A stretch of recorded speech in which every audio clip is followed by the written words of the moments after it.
আমি দেবাংশী, নিতান্তই সাধারণ এক পর্যটক। আসুন আমার ক্যামেরার চোখে চোখ রেখে একসাথে হারিয়ে যাই ভালো লাগার এক আশ্চর্য জগৎ, যেখানে পরতে পরতে মাখানো আছে সুর।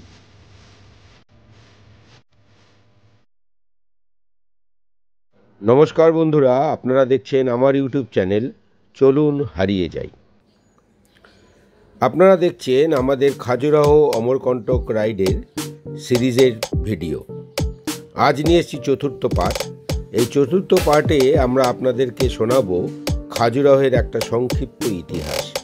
যে কোনো জায়গার ইতিহাসটা যদি আমাদের একটু জানা থাকে, তাহলে সেই জায়গার দেখার মজাটা অনেকাংশে বেড়ে যায়।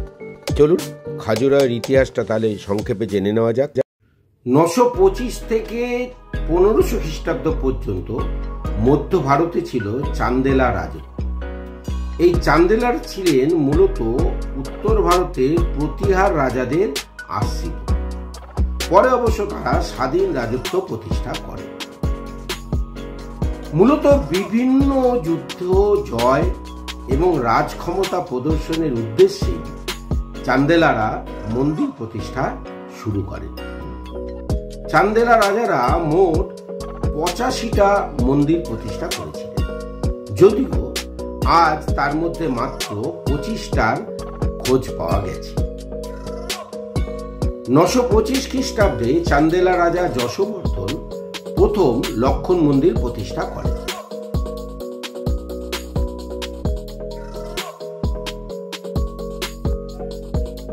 সেই সময়ে খাজুরাহো ছিল চান্দেলাদের রাজধানী, তাই লক্ষণ মন্দির এখানকার সবচেয়ে পুরনো মন্দির। 950 থেকে 1000 খ্রিস্টাব্দের সময়কালে রাজা ধঙ্গদেব এবং রাজা গঙ্গদেবের সময়কালে সব থেকে বেশি পরিমাণে মন্দির প্রতিষ্ঠা হয়। এই সময়কালে শিব মন্দির, বিষ্ণু মন্দির এবং জৈন তীর্থঙ্করদের মন্দিরগুলো প্রতিষ্ঠা হয়।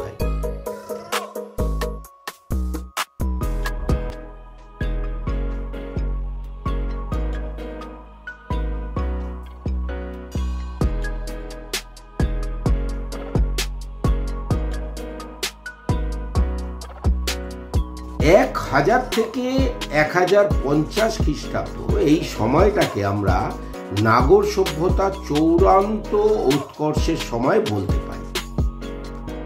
এই সময়কালে রাজা বিদ্যাধর গজনী সুলতান মাহমুদকে পরাজিত করেন এবং সেই বিজয়ের স্মারক হিসাবে গড়ে তোলেন খাজুরাহোর সবচেয়ে বড়, সবচেয়ে উঁচু এবং সবচেয়ে সুন্দর মন্দির, কান্ডারিয়া মহাদেব মন্দির।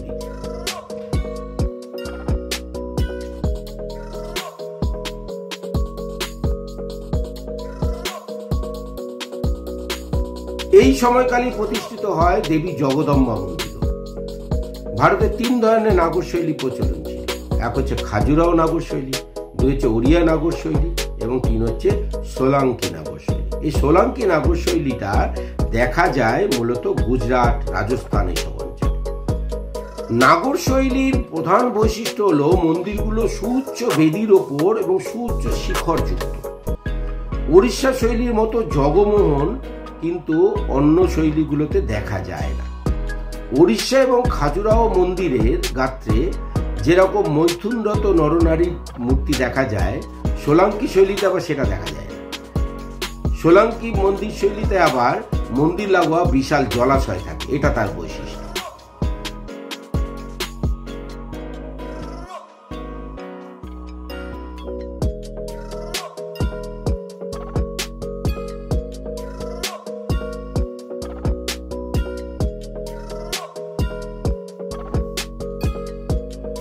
খাজুরাহো বললে প্রথমেই চলে আসে এর মন্দির গাত্রে বাদশায়নের কামসূত্র দ্বারা অনুপ্রাণিত নরনারীর যৌন মিলনের ভাস্কর্যগুলির কথা।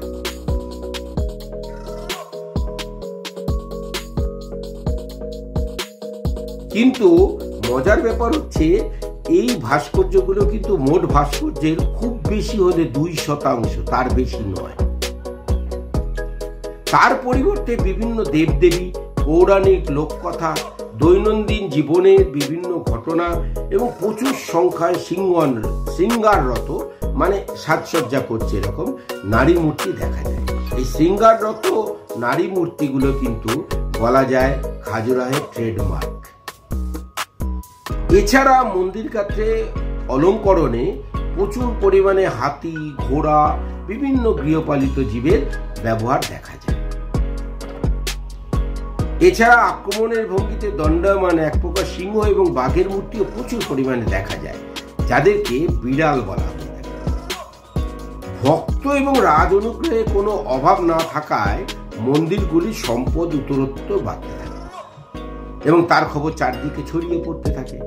এছাড়া সেই কালে সমাজে মন্দিরের প্রভাব ছিল ঠিক রাজার সমান্তরাল। ফলে বহিরাগত লুটেরা বা আক্রমণকারীদের প্রধান লক্ষ্য হয়ে ওঠে এই দেব উপাসনালয়গুলি।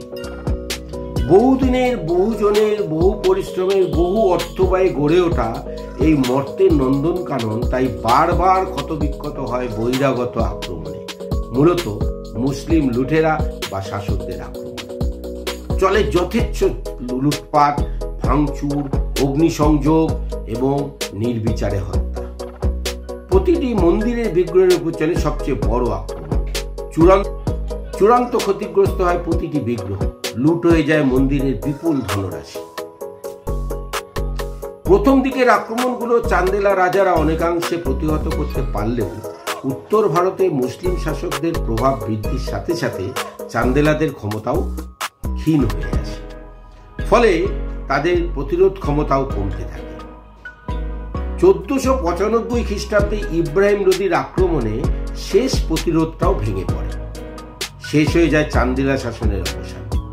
বিধর্মী স্পর্শে মন্দির অপবিত্র হয়েছে, ভাঙা বিগ্রহে পুজো হয় না, এইসব বিশ্বাসে মন্দিরে পুজো বন্ধ হয়ে যায়। কমে যায় মন্দিরের আয়, ক্রমশ ভক্তহীন, ভক্তিহীন, অর্থহীন, জনমানবহীন এবং সংস্কারহীন হয়ে একসময় মানুষের মন থেকে হারিয়ে যেতে থাকে খাজুরাহ। মানুষ ত্যাগ করার পর ঘন অরণ্য ঘিরে ধরে খাজুরাহকে।